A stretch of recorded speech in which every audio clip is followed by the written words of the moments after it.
안녕하세요. 소주전쟁 감독 해고의 진실을 밝히는 기자회견 진행을 맡은 영화 소주전쟁 조감독 이상준입니다. 먼저 바쁘신 와중에 참석해 주신 언론인 여러분께 진심으로 감사드립니다. 혹시 제 목소리가 잘 안 들리시면 가볍게 손을 들어주시기 바랍니다.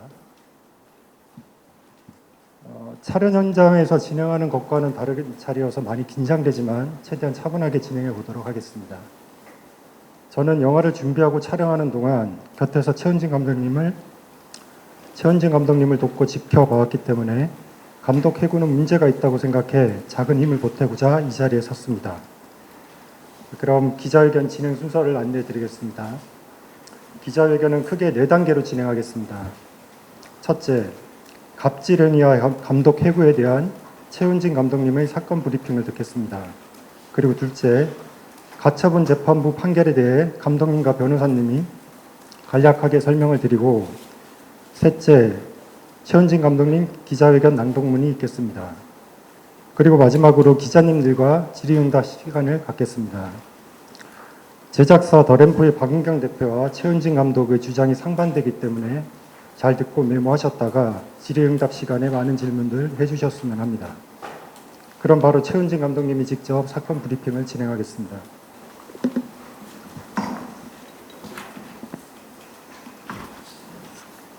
저는 소주전쟁이 각본을 쓰고 연출을 한 신인 감독 최윤진입니다. 오늘 진행에 미흡함이 있더라도 제 경험 부족이기 때문에 너그럽게 양해해 주시길 부탁드리겠습니다. 영화가 개봉된 지 27일 만에 어려운 결심으로 본 기자회견 자리를 만들었습니다. 제가 연출한 영화가 감독인 저 없이 개봉되는 것을 지켜봐야 했던 마음의 고통이, 그 억울함이 몹시 컸지만 영화가 상영되는 동안에는 작품에 추가적인 피해를 입히고 싶지 않은 마음이 더 컸습니다. 감독에게 영화는 자식 같은 존재이기 때문입니다. 그래서 극장 상영이 종료되고 있는 시점인 지금에서야 기자회견 자리를 만들게 되었습니다. 다시 한번 참석해 주신 언론인 여러분께 진심으로 감사드립니다.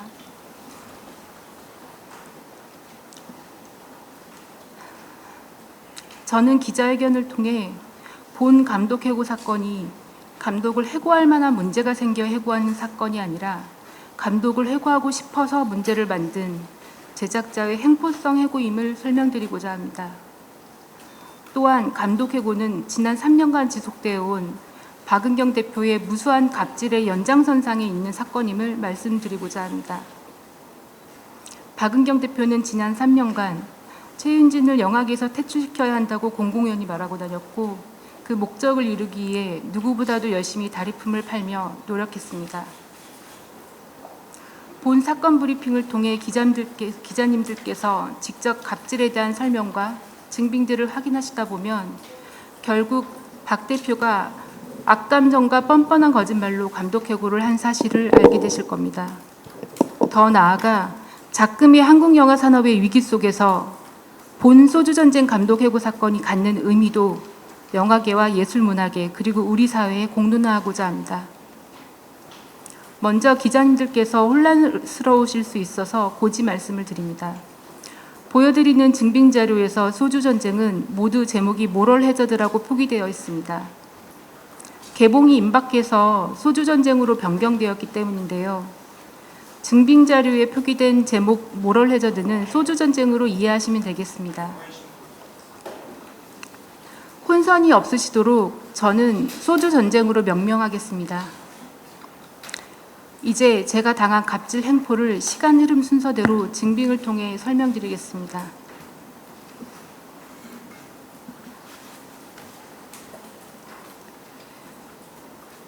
제가 겪은 박은경 대표는 유명한 영화 감독이나 스태프들, 배우들에게는 매우 깍듯하고 존중심이 있는 제작자였지만 자신이 업신여겨도 된다고 생각하는 신인 감독이나 스태프들에게는 전혀 존중 없이 권력의 힘을 쉽게 보여주는 사람입니다.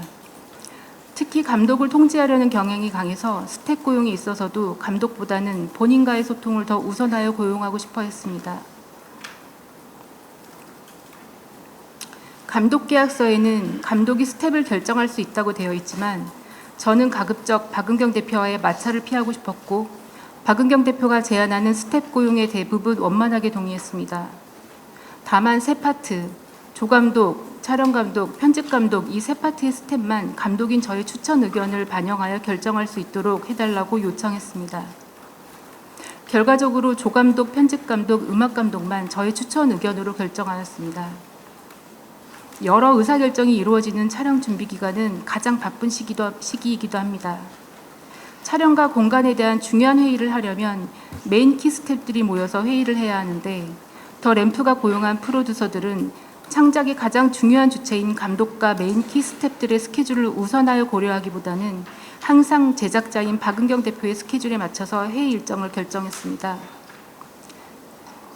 다른 제작사에서는 전혀 있을 수 없는, 벌어지지 않는 제작 시스템이었기 때문에 조감독은 상당히 당황했고 프로듀서들과 스케줄로 충돌을 여러 번 겪었습니다. 그런데 촬영을 겨우 이틀 앞두고 조감독이 PD들로부터 해고 통지를 받았습니다. 해고 이유가 더 램프의 촬영 스케줄 양식을 조감독이 맞춰주지 않는다는 사소한 이유였습니다. 그 사소한 이유도 너무 황당했지만 감독에게, 그것도 신인 감독에게 촬영 하루 전에 조감독을 자른다는 건 감독의 멘탈을 붕괴시키는 조치였습니다. 조감독은 감독의 생각을 읽고 모든 스태프들에게 전달하여 조율하는 역할을 하기 때문에 감독에게는 아주 중요한 스텝이고 조감독을 해고한다는 것은 사실상 감독의 오른팔을 잘라버리겠다는 것을 의미합니다. 박은경 대표와 프로듀서들에게 사정하는 전화를 했지만 박은경 대표는 완강했습니다. 해고를 강행하겠다는 겁니다. 촬영 하루 전날 긴장을 가라앉히고 시나리오를 정독하며 생애 첫 촬영 준비를 하고 싶었던 저는 끔찍한 불안감에 잠을 거의 자지 못한 채 첫 촬영장에 나가야 했습니다. 다행히 조감독은 강단 있게 촬영이 시작되는 당일 아침 촬영장에 나와주었고 조감독을 촬영장에서 격리시키려는 PD들에게 맞서서 제작사가 서면으로 해고 사유를 2주 전 사전 고지하지 않았으니 명백한 부당해고다라는 입장을 완강하게 말하였습니다. 결국 프로듀서가 박은경 대표와 통화를 다시 한 후 조감독 해고가 취소되었습니다.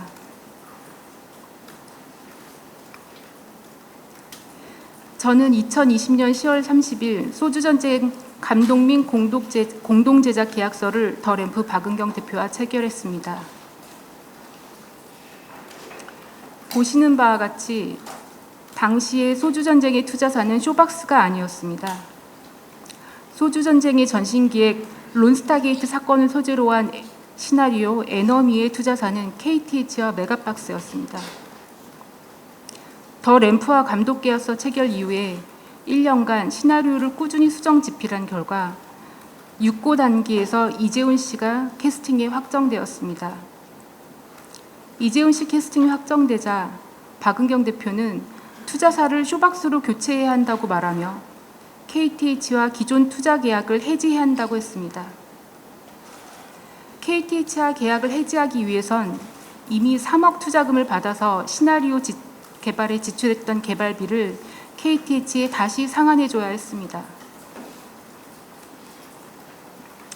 보시는 화면은 2022년 4월 16일 제가 KTH와 투자계약 해지에 관련하여 진행한 미팅 내용을 박은경 대표에게 공유해주는 내용입니다. KTH에는 조언 주신 대로 투자 진행 이야기를 하지 않고 계약을 해지하는 방향으로 이야기했다는 내용이 나옵니다. 즉, 투자 해지 방법을 박은경 대표가 조언해 주었다는 사실을 알 수 있습니다. 하단에 보시는 대로 해지를 5월 30일로 최대한 늦추고 박은경 대표가 쇼박스와 충분히 협의할 시간을 만든 후에 해지 계약을 진행하겠다는 내용이 나옵니다.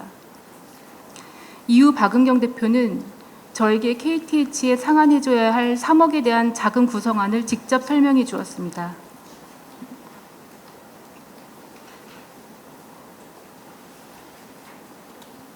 이해되세요? 머리가 나쁜가 봐요.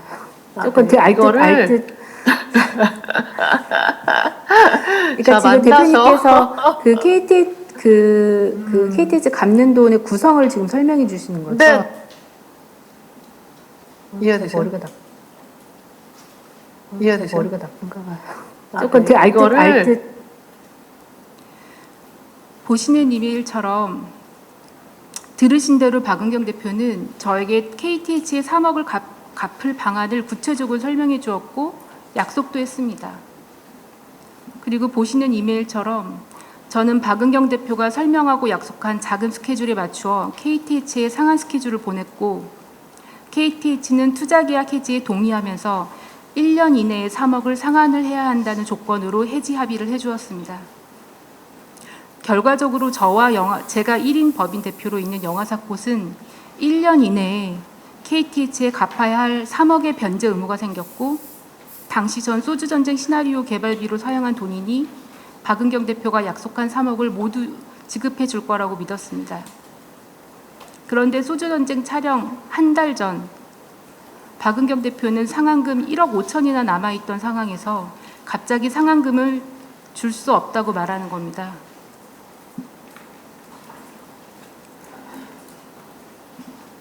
제 입장에서 너무 곤란한 상황이어서요. 네. 이거에 대해서는 어떤 식으로든지 이거는 저는 좀 받아야 될 돈 같아서요. 어떻게 받을 수 있을까요? 저는 나름 최선을 다했는데. 제 입장에서 너무 곤란한 상황이어서요. 들으신 대로 박은경 대표는 약속을 이행하지 않았습니다. 저는 촬영을 앞두고 제작자와의 관계가 틀어질까봐 차마 화를 내며 싸우지도 못했습니다. 너무 화가 나고 괴로웠지만 당신은 소주전쟁 촬영이 너무 중요했기 때문입니다. 촬영이 임박한 상황이라서 혹시라도 KTH가 촬영장에 빚을 받으러 찾아오거나 촬영을 방해하지 않을까 너무 걱정이 들어서 감독료로 받은 중도금과 지인에게 돈을 빌려서 겨우 5천만 원을 만들어서 촬영 직전에 KTH 추가로 갚았습니다. 하지만 촬영이 끝나고 전 돈이 생길 곳이 전혀 없었고 남은 상환금 1억을 갚을 방법이 없었습니다. 결국 KTH는 미수금 1억을 채권 추심으로 넘겼습니다. 박은경 대표는 쇼박스가 시나리오 개발비를 다 인정해주지 않는데 어떻게 하겠냐고 변명했지만 그 돈은 엄연히 더 램프가 영화사꽃에 지급하기로 한 돈이었습니다. 박 대표의 말을 믿고 제가 선투자사였던 KTH와 투자계약을 해지해서 변제 의무가 생긴 상환금이기 때문입니다. 박은경 대표는 자기는 전혀 잘못이 없다는 뻔뻔한 태도로 계속 일관했습니다. 영화사꽃 법인 계좌는 정지당했고 저는 채권 추심 업체의 빚 독촉에 시달리는 삶을 살게 된 것입니다.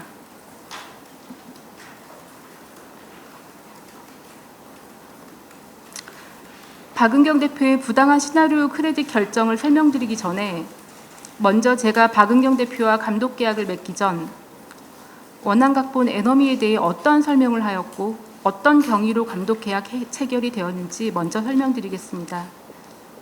이 각본 크레딧 조율 문제는 박은경 대표가 감독 해고의 근거로 삼는 각본 탈취 사건이 되었기 때문입니다. 보시는 이메일은 제가 소주전쟁 감독 계약 체결하기 전 박은경 대표에게 보낸 이메일로 2016년 4월부터 집행된 원안각본 에너미에서부터 2020년 9월 소주전쟁까지 시나리오 개발에 소요된 총 비용을 설명하고 있습니다. 에너미의 공동 집필 작가 박현우의 이름도 기재되어 있습니다. 그리고 투자사가 KTH와 메가박스라는 내용도 있습니다. 이메일의 맥락을 보시면 본 이메일을 보내기 이전에도 이미 미팅에서 구두로 제가 박은경 대표에게 에너미에 관련하여 설명했었다는 것을 충분히 짐작하실 수 있을 겁니다.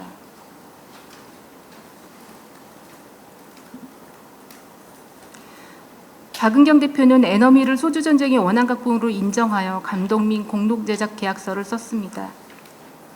계약서에 있는 본권 영화는 바로 소주전쟁을 의미합니다.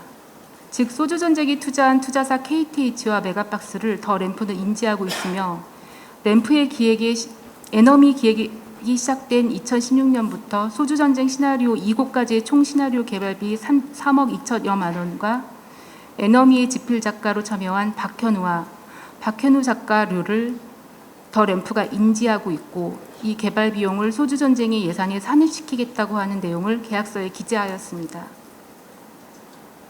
박은경 대표가 만약 에너미와 소주전쟁 시나리오의 연관성이 하나도 없다고 판단했다면 도저히 체결될 수 없는 계약서 내용입니다. 제작자가 박현우라는 작가의 각본료를 소주전쟁 개발비 예산에 넣어놓고 자신은 박현우 작가가 누군지 몰랐다고 한다면 더 램프는 결국 쇼박스를 기망해야 했다는 이야기가 될 것입니다. 제가 박은경 대표에게 감독계약 체결 전 고지해준 내용은 다음과 같습니다. 소주전쟁 시나리오를 쓰기 전에 전신기획에 해당하는 원안 각본 에너미가 있었고 론스타게이트 소재의 시나리오였다. 공동작가 박현우와 함께 공동각본으로 집필하였다. 에너미 2고 단계에서 박현우 작가의 본인의 요청으로 계약이 해지되었다. 그리고 동일한 소재인 론스타게이트를 정면으로 다룬 영화 블랙머니가 개봉되어 에너미 제작을 중단하게 되었다. 이미 선 개봉한 블랙머니와 동일한 소재였고 내용도 유사했기 때문에 배우 캐스팅이 안 될 것이 우려되었기 때문이다. 투자사와의 계약 관계를 유지하려면 론스타게이트와는 전혀 다른 시나리오를 빨리 개발했어야 했기 때문에 최윤진이 다시 혼자 진로와 골드만 사건을 자료조사하였고 사건, 주제, 이야기를 모두 바꾼 소주전쟁 시나리오를 집필했다. 하지만 에너미의 시나리오에서 주인공 임범이 월스트리트에서 온 딜메이커라는 목적 설정과 주변 캐릭터 몇 명을 소주전쟁으로 가져왔기 때문에 두 시나리오는 연속성이 있다. 이에 에너미는 소주전쟁의 원한 시나리오라고 볼 수 있다. 에너미 시나리오에서 소주전쟁 2고 개발까지 사용한 총 비용이 3억 3천이고 이 3억 3천의 시나리오 개발비는 에너미 기획 초기에서부터 KTH와 메가박스가 기획개발 계약을 맺고 투자해 주었다라는 내용을 박은경 대표에게 정확하게 설명하였습니다. 즉 박은경 대표는 에너미와 소주전쟁의 연관성, 박현우가 에너미를 최윤진과 공동 집필했던 작가라는 점, 소주전쟁의 투자 우선권은 에너미부터 투자한 KTH와 메가박스에 있다라는 점을 모두 인지하여 본 계약서를 체결했다는 사실을 명백하게 알 수 있습니다. 이 점은 주장이 아니라 보시는 바와 같이 사실입니다. 제가 계약 당시 에너미 시나리오를 보내드릴까요? 했었을 때 박은경 대표는 어차피 소주전쟁 시나리오는 계속 바뀔 수 있으니 나중에 최종 각본이 결정되고 후반 작업 때 보겠다. 크레딧 정리할 때 보내달라고 했습니다. 즉 박현우의 기여도는 한국영화산업 크레딧 관례대로 최종 각본이 완성된 후반 작업 때 정리하기로 한 것입니다.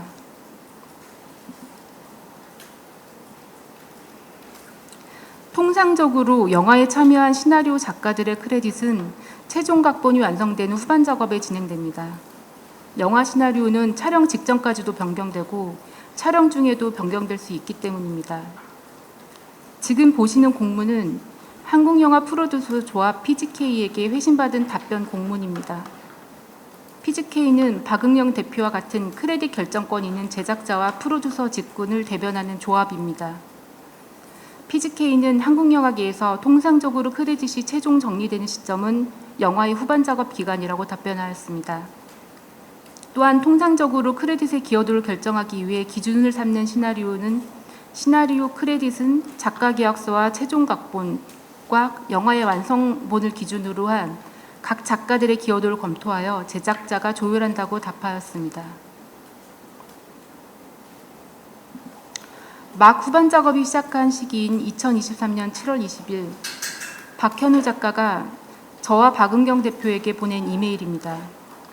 명백히 말씀드릴 것은 저는 당시 최윤진에게 아이템이 있다 발전시켜 볼 수 있냐는 제안을 받고 작가 용역을 제공했고 과정에 따른 작가료도 모두 받았다. 문제가 없다고 느낀다.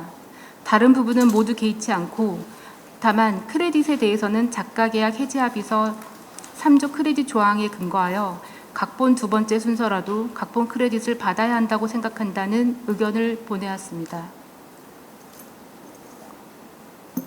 저는 박현우 작가와 박은경 대표에게 제 크레딧 동의안을 보냈습니다. 박현우 작가는 론스타게이트의 시나리오를 집필하였고 진로와 골드만 사건의 시나리오를 집필하지는 않았기 때문에 소주전쟁 크레딧에서 정확하게는 원한 크레딧이 맞다고 생각하는 이견을 갖고 있었으나 박현우 작가의 이메일을 읽고 의견을 존중하여 각본 최윤진, 박현우로 크레딧을 하자는 의견에 동의한다는 의견을 보낸 겁니다. 이로써 작가 박현우와 작가 최윤진 간의 크레딧 의견은 상호 동의된 것입니다. 보통의 일반적인 제작자 같으면 작가 간의 원만한 합의가 잘 이루어졌구나 생각했을 겁니다. 그런데 제작자 박은경 대표는 달랐습니다.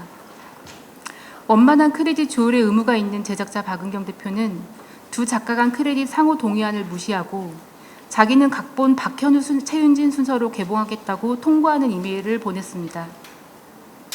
심지어 본인 결정의 크레딧에 최윤진이 이의를 제기한다면 크레딧 문제를 영하게 공론화할 것이고 공론화 과정에서 최윤진이 각색 크레딧으로 강등될 경우 각본 계약서를 무효로 하고 법정 소송도 걸 수 있다는 사실상 협박 경고까지 했습니다. 저는 소주전쟁 시나리오 2고로 감독 계약을 한 이후로도 약 2년간 성실하게 시나리오를 수정했고 그 결과물로 두 주연 배우와 쇼박스 투자가 확정되었습니다. 그 사실을 누구보다도 잘 알고 있는 제작자 박은경 대표가 이런 부조리한 크레딧 결정을 하고 억지를 쓰는 것이 도저히 납득되지 않았고 수년간 고생한 작가 최윤진으로서 매우 고통스러웠습니다. 제 컴퓨터에 있는 모럴헤드 작업 폴더입니다. 폴더 수정 날짜를 보시면 아시겠지만 저는 2020년 1월부터 모럴헤드 기획을 다시 시작하고 자료 조사를 하여 시놉시스를 썼습니다. 트리트먼트를 열심히 집필하고 시나리오 2곡까지 완성한 후 2020년경 9월경 박은경 대표를 만나 감독 계약을 체결했습니다. 소주전쟁 2고로 연출 계약을 한 이후로도 크랭크인 전까지 2년간 시나리오를 9번을 더 고쳤습니다. 최종 각본은 시나리오 11고입니다.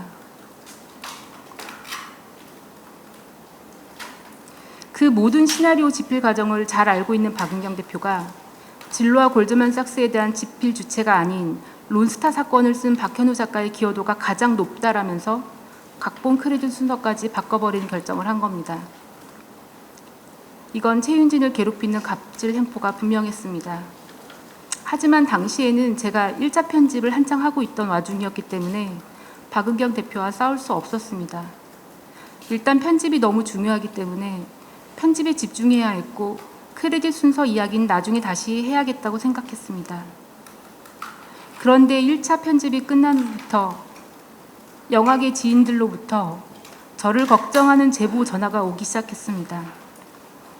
박은경 대표가 작가들과 영화계의 공공연히 소주전쟁 최윤진 감독이 자기가 쓰지도 않은 시나리오를 들고 와서 연출 계약을 했다. 진짜 소주전쟁을 쓴 시나리오 작가가 나타났다는 소문을 내고 다닌다는 황당한 내용이었습니다.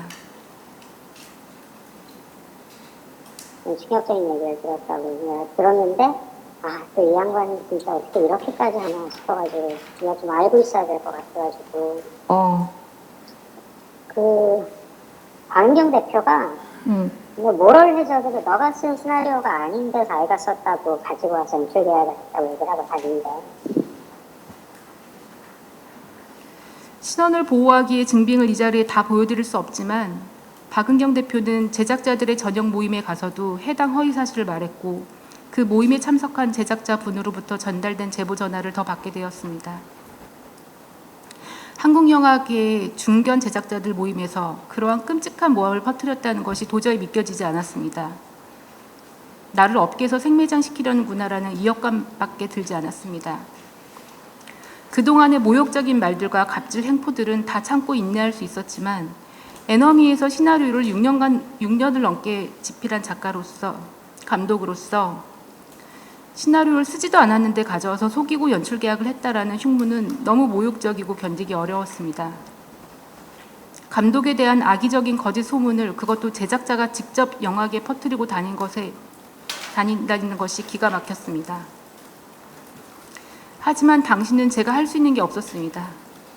1차 편집을 마치고 저는 편집실에서 쫓겨나 편집에서 계속 배제되어 있었기 때문입니다. 어떻게든 편집실에 복귀하고 싶은 마음이 컸습니다.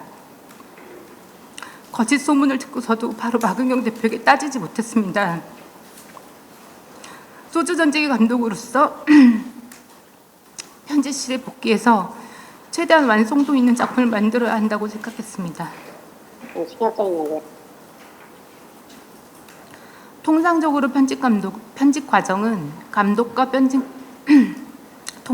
편집 과정은 감독과 편집 감독이 함께 상의하여 1차 편집본을 만든 후 제작자에게 보여주고 회의나 모니터 글을 통해 제작사는 수정 의견을 감독에게 전달해 줍니다. 제작사와 감독이 협의를 통해 의견을 조율하는 겁니다.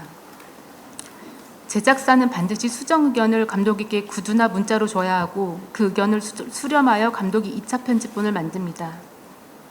3차, 4차 이러한 일련의 반복적인 협의 과정을 통해 상호 의견을 좁혀나가면서 편집본을 완성해 나가는 겁니다. 그리고 감독 계약서에 따르면 제작사 더 램프는 감독에게 수정, 삭제, 재촬영, 기타 변경을 요청할 수 있다고 되어 있을 뿐 제작자가 직접 편집을 할 수 있다고 되어 있지 않습니다. 최종 편집 권한이 제작사에 있다고 해도 결코 감독을 편집실에서 쫓아내거나 제작자가 직접 편집을 해도 된다는 것을 의미하는 것이 아닙니다. 그리고 결정권 조항에서도 모든 의사결정에서 반드시 감독과 제작자는 상호 협의하여 결정하는 과정을 거쳐야 한다고 명기되어 있습니다. 그런데 박은경 대표는 제가 만든 1차 편집본에 대한 어떠한 리뷰 의견, 어떠한 수정 의견도 주지 않고 그냥 감독을 편집실에 나오지 말라고 통보했습니다. 박은경 대표가 직접 제작사 버전이라는 편집본을 만들더니 프로듀서가 카카오톡 문자로 감독님도 한번 보셔야 할 것 같아서요 하면서 박은경 대표가 만든 제작사 편집본을 보내줬습니다. 감독님도라는 표현이 기가 막혔지만 저는 성실하게 제작사 편집본에 대한 제 수정 의견을 이메일로 보내주었습니다. 저는 다시 편집실에 복귀해서 협의 과정을 진행할 줄 알았습니다. 그런데 그 후로도 저는 계속 편집실에 들어갈 수가 없었고 박은경 대표가 수개월 동안 일방적으로 3차, 4차, 5차 편집본까지 만들었습니다. 여기서 중요한 건 그 당시는 분명히 제가 감독 해고를 당하기 전이었다는 사실입니다. 당시 저는 계약서상 분명 소주전쟁 감독이었습니다. 그런데 박 대표는 감독과 단 한마디 협의조차 없이 일방적으로 감독을 편집에서 배제하고 편집을 못하게 한 겁니다. 박은경 대표는 감독이 아닙니다. 제작자가 감독을 편집실에서 내쫓고 일절 협의 없이 직접 편집을 한다는 것은 너무도 부당한 갑질이었고 심각한 연출권 침해였습니다. 무엇보다도 제가 괴로웠던 건 박은경 대표가 감독의 연출 의도와 심각하게 다른 방향으로 편집을 한다는 것이었습니다. 2023년 11월 2일경 저는 박은경 대표가 편집한 버전으로 곧 후반 작업이 개시된다는 통보를 받았습니다. 너무 황망했습니다. 박은경 대표가 곧 최종 편집을 한다는 의미일 수 있었습니다. 박은경 대표에게 저는 이메일을 보내어 대표님이 연출자가 아닌 이상 1차 편집을 제외하고 최종 편집까지 대표님이 직접 하시는 건 이해가 되지 않는다. 감독이 언제 편집에 복귀할 수 있는지 알려달라고 본 이메일을 보냈습니다. 박은경 대표는 다음 날 자신은 상관없는 일인 양 PD하고 상의하라는 단메일을 보냈습니다. 소주전쟁 PD는 다른 제작사 PD들과는 다르게 박은경 대표의 말을 그대로 실행하는 역할만 했기 때문에 PD에게 얘기해봤자 아무 의미가 없었습니다. 결국 박은경 대표는 저를 끝까지 편집해서 배제시켰습니다. 언론인 여러분, 편집은 감독에게 너무도 중요합니다. 편집에 따라 연출 의도가 아주 달라질 수 있기 때문입니다. 제가 소주전쟁 시나리오를 처음 쓰게 된 건 지금 동시대를 살아가는 2030 MZ세대의 가치관을 이해하고 싶어서였습니다. 즉, 진로가 골드만삭스의 경영권을 빼앗겼다라는 사건을 대중에게 알리고자 영화를 만든 것이 아니라 세대 간의 가치관이 첨예한 2025년인 지금 현재의 문제를 과거의 사건에 빗대어 이야기하고 싶었기 때문입니다. 감독 계약을 마치기란 다음 날부터 저는 이러한 제 연출 의도를 박은경 대표에게 성실하게 설명해 왔습니다. 그리고 촬영장에서 저는 이재훈 씨가 맡은 인범의 내면과 분열의 감정이나 장면들을 충실하게 촬영했습니다. 그런데 박은경 대표는 편집에서 저희 연출 의도를 전혀 고려하지 않았고 영화를 단순히 기업 비사처럼 사건 중심으로 속도감만 높이는 편집을 하였고 인물도 MZ세대를 상징하는 인범의 분량을 확연히 줄이는 편집을 했습니다. 인범의 내면의 서사를 알 수 없도록 연출 의도를 통째로 뒤바꾼 편집이었습니다. 너무 괴로웠지만 제작자의 허락 없이는 편집실에 들어갈 수 없었습니다.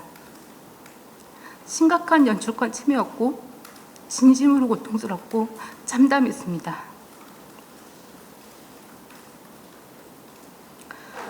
박은경 대표의 갑질 연출권 침해는 여기서 끝나지 않았습니다.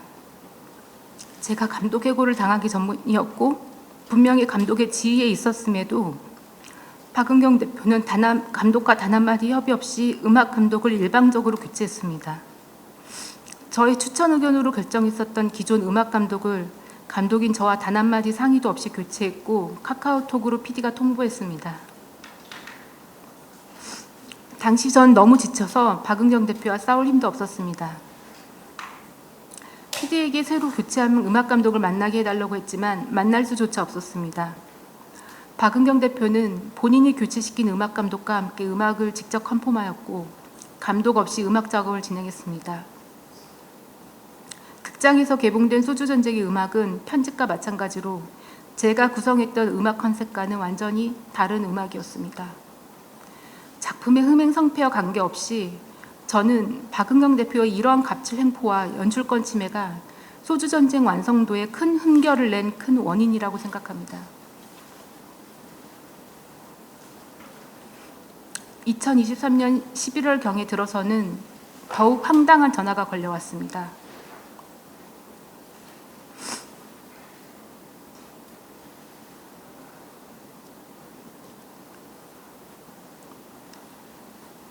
박은경 대표는 2023년 11월부터 2024년 3월까지 저와 과거에 일한 적이 있는 모든 작가들과 감독들의 전화번호를 수배했고 연락하고 직접 찾아가기까지 했습니다.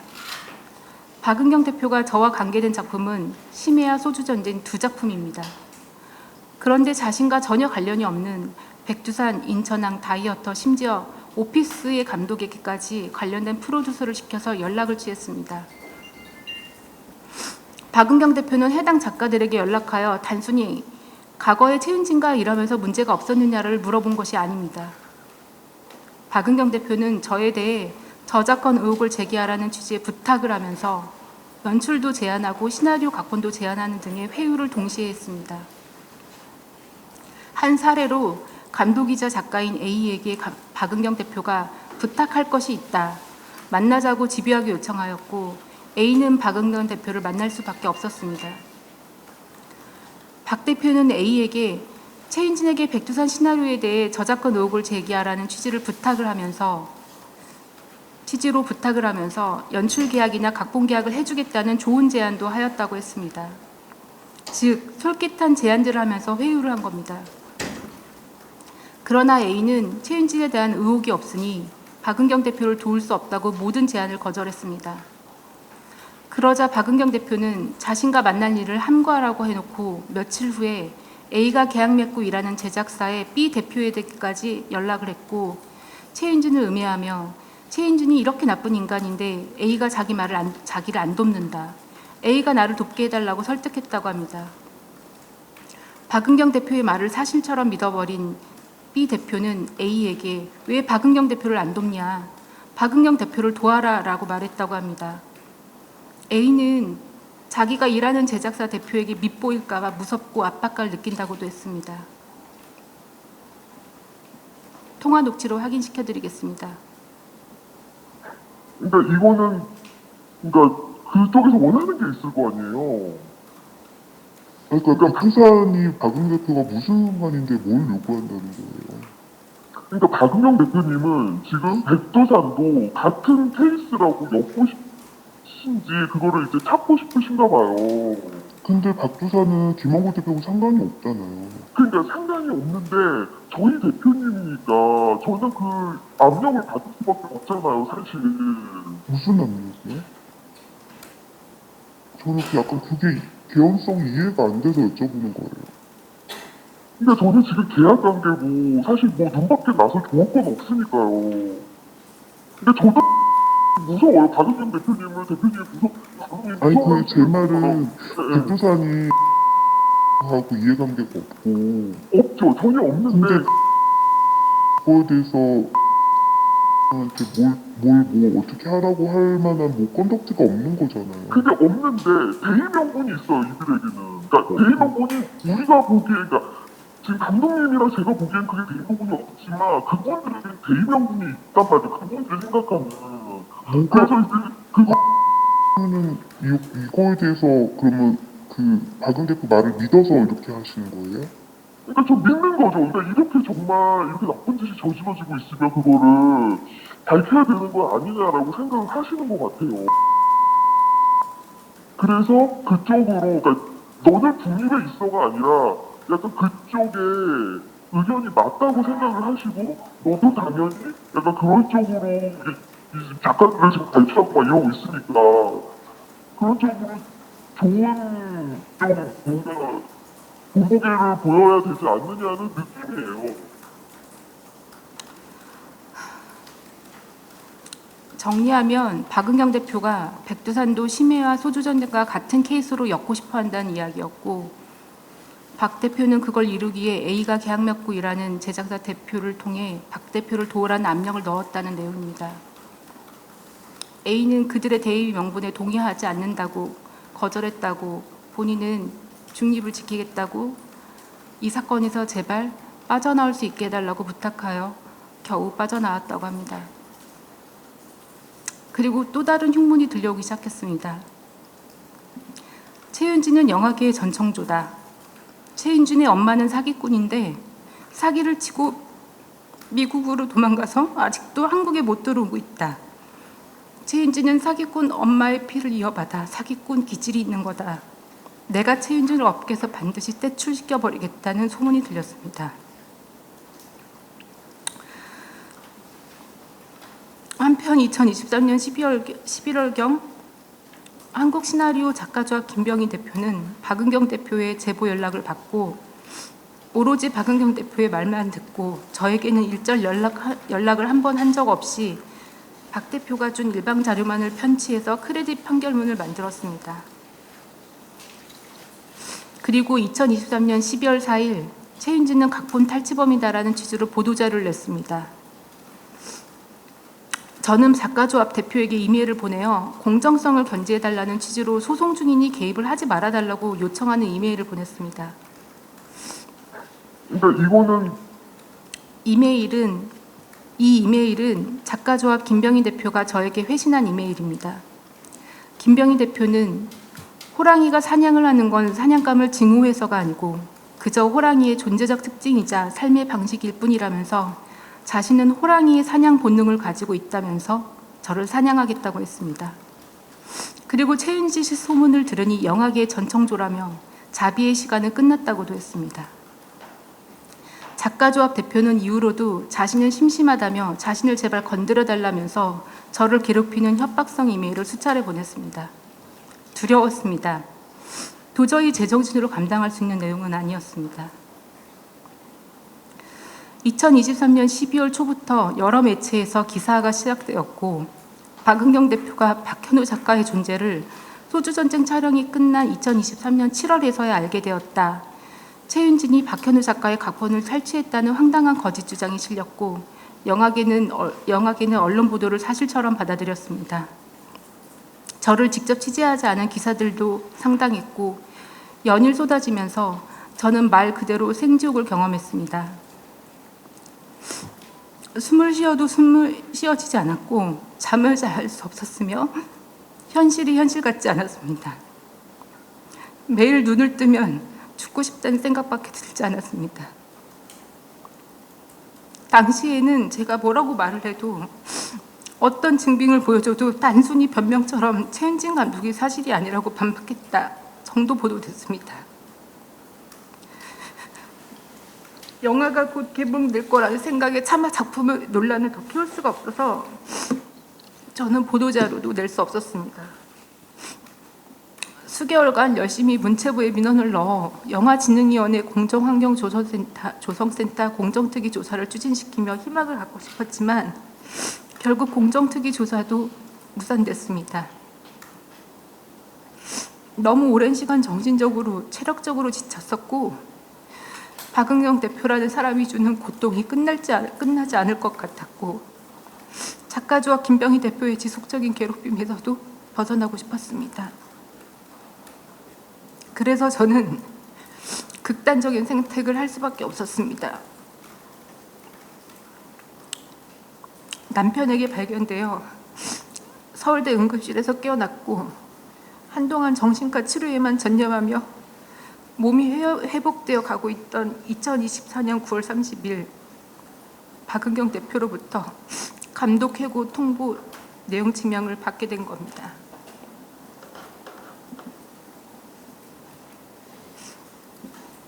감독 해고 내용 증명을 받고도 한동안은 아무것도 할 수 없었습니다.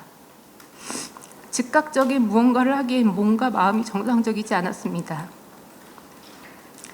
슈 박사 감독조합에 도와달라는 이메일을 겨우 보냈고 누구라도 도와주길 기다렸습니다.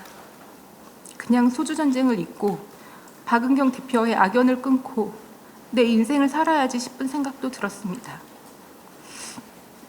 하지만 제 인생이라는 것은 영화가 전부입니다. 영화가 전부인데 이렇게 순순히 해고를 당하면 박은경 대표의 거짓말은 세상의 진실로 호도될 것이고 저는 평생 각본 탈취를 한 파렴치한으로 박제될 거란 생각이 들었습니다. 더 나아가 돈과 힘을 가진 제작자가 자기 눈밖에 난 감독을 영화계에서 퇴출시켜버리겠다 작정을 하고 온갖 거짓 모함을 해서 감독 해고에 성공한다면 그게 한국 영화의 현실이 된다면 영화 업계에 내 미래를 계속 걸 수 있을까라는 생각이 들었습니다. 그래서 예술인신문고에도 신고하고 감독 해고의 부당함을 알리는 보도자료도 내기 시작한 겁니다.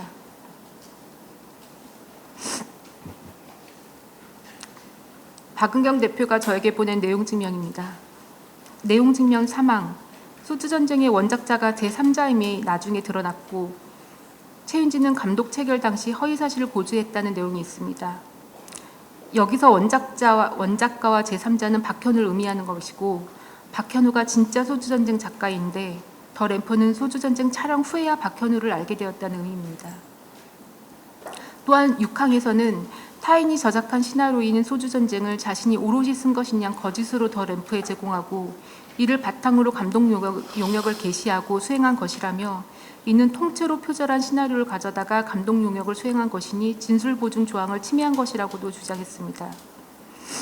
그러나 이 자리에 계신 모든 분들이 앞서서 확인하신 것처럼 저는 박은경 대표에게 원저작물 에너미가 있었다는 것과 박현우 작가와 공동 집필하였다는 것을 모두 알려 계약서를 체결했습니다.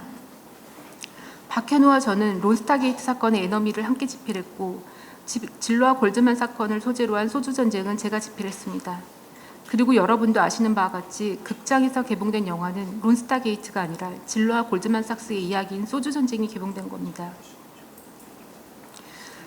박현우도 2023년 7월 20일 이메일에서 론스타 소재의 에너미의 작가라고 밝혔으며 다른 문제는 없고 순서 상관없이 각본 크레딧만 올려달라는 취지를 밝힌 바 있습니다.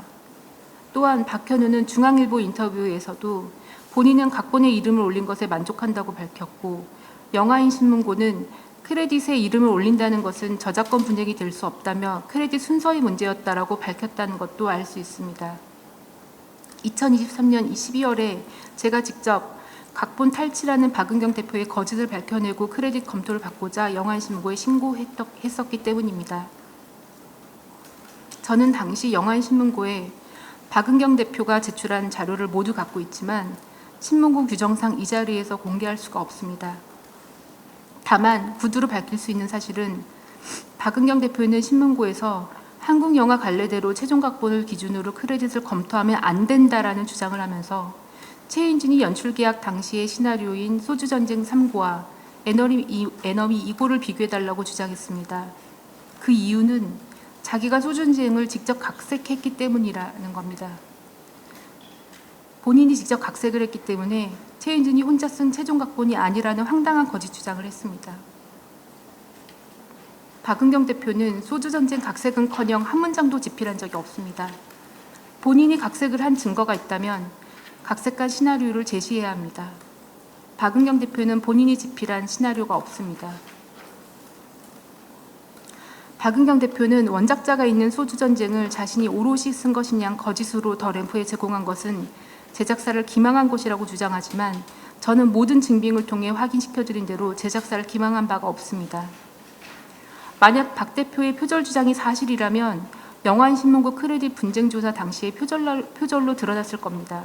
그러나 앞에서 보신 중앙일보 취재 결과대로 해당 분쟁은 저작권 분쟁이 아니라 크레딧 조율 문제였습니다. 이러한 황당한 모함을 조작하고 거짓말로 법원에 감독계약 해지 확인 소송을 제기한 겁니다. 박은경 대표가 박현우를 소주전쟁 크레딧에 넣어줘야 하는 공동작거로 인지하고 있었다는 마지막 증빙을 보여드리겠습니다. 네, 그러면 이제 감독님 1억에 박현우라는 친구가 이제 2천이 있고, 그죠? 네. 는 3.3이 아니라 그냥 그 4대 보험 처리를 해줬고요. 네. 그 박현우만 3.3일 텐데요. 아, 그래요? 근데 이 금액대로 정산을 하면 되는 건지, 아니면 그거를 포함해서 정산을 이게 약간 이게 어떻게 그러니까 요 금액만 정산해서 드리면 되는 건지. 네. 는 월급제로 나갔으니까 4대 보험으로 네네. 했고, 그 네네. 박현우는 초창기 그 신작가 예. 계약으로 네네. 3.3% 나간 거고. 들으신 대로 저는 박은경 대표를 기망한 적도 원한 작가 박현우의 존재를 숨긴 적도 없습니다. 박현우라는 이름을 박은경 대표 본인 직접으로 말해놓고 박현우 존재를 2023년 7월 촬영 후에야 알았다는 것은 새빨간 거짓말입니다. 박은경 대표가 만든 악의적인 거짓 모함과 제작사를 기망했다는 억지 논리로 감독 해고를 했고 심지어 감독 크레딧까지 삭제를 당했습니다. 본 감독 해고 사건은 크레딧 조율 문제를 각본 탈취로 둔갑시킨 갑질성 해고라는 사실을 이 자리에 언론인 여러분께서 주장이 아닌 증빙으로 확인하셨습니다. 이상 박은경 대표 갑질 및 부당 감독 해고 사건 브리핑을 마치겠습니다. 감사합니다.